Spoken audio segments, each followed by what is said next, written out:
Bonsoir à tous. Dans une nouvelle leçon de grammaire, aujourd'hui nous allons voir les expansions du nom. Nous allons voir 3 expansions du nom. Alors, on va lire notre texte à la page 101. On a déjà vu cette leçon l'année passée, mais dans un autre contexte. Le burnous, un classique de la tradition. Largement porté dans de nombreuses régions d'Algérie, le burnous est synonyme de fierté et de virilité. Il est également un symbole fort emblématique du pays. De couleur marron dans l'Atlas saharien et blanc en Kabylie, il est confectionné avec de la laine pure de dromadaire ou de mouton. Le burnous est, en Algérie, un habit traditionnel en laine qui a survécu à la modernité. Donc ici, dans ce passage-là, nous avons quelques mots ou groupes de mots qui nous précisent les noms. Donc on va essayer de les repérer. 1. Je lis et je repère.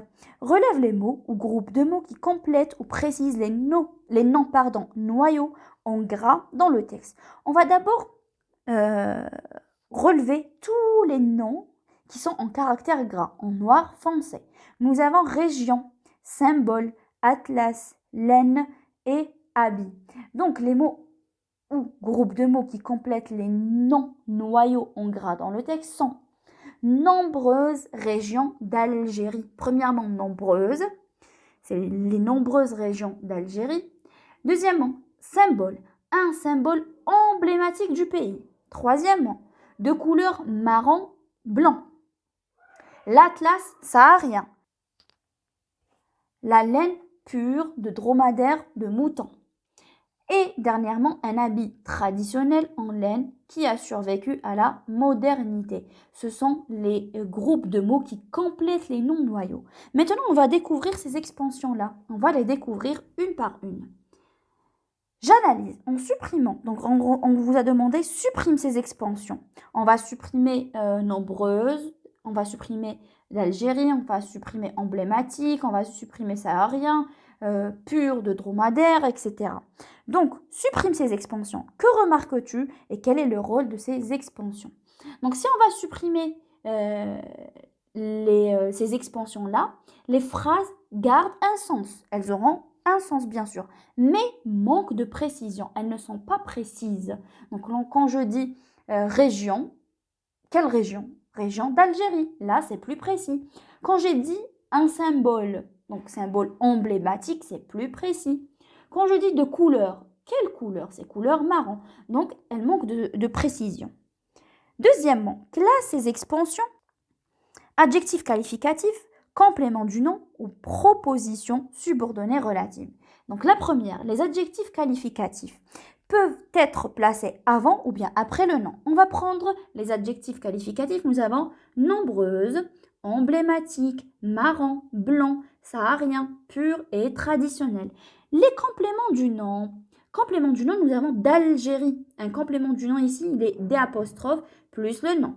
Du pays, du plus le nom pays. De dromadaire, de plus le nom. De mouton aussi, de plus le nom mouton. Et en plus laine, c'est notre complément du nom. C'est quoi un complément du nom? C'est un nom ou bien un groupe nominal qui complète le nom. On passe à la proposition subordonnée relative. Nous avons quoi? Elle est introduite par le pronom relatif qui a survécu à la modernité. Qui a survécu à la modernité ici? C'est l'habit traditionnel. C'est le burnous qui a survécu à la modernité. Alors, qu'est-ce qu'on a dit aussi? Dans quel type de texte trouve-t-on de nombreuses expansions du nom? Donc, ces expansions, on les trouve dans les textes descriptifs. C'est pour décrire, et pour ajouter plus de précision à cette description. Donc, on passe à la règle maintenant. Les expansions complètent un nom appelé nom noyau. C'est le noyau de la phrase.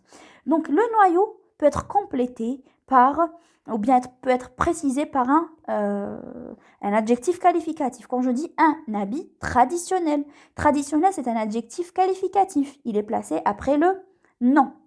En laine, c'est le complément du nom. Il est introduit par en plus nom qui est laine. et la proposition relative qui est introduite par qui, regardez très bien, par qui, plus la proposition relative. Tout ça, c'est une proposition subordonnée relative. Et c'était notre leçon d'aujourd'hui.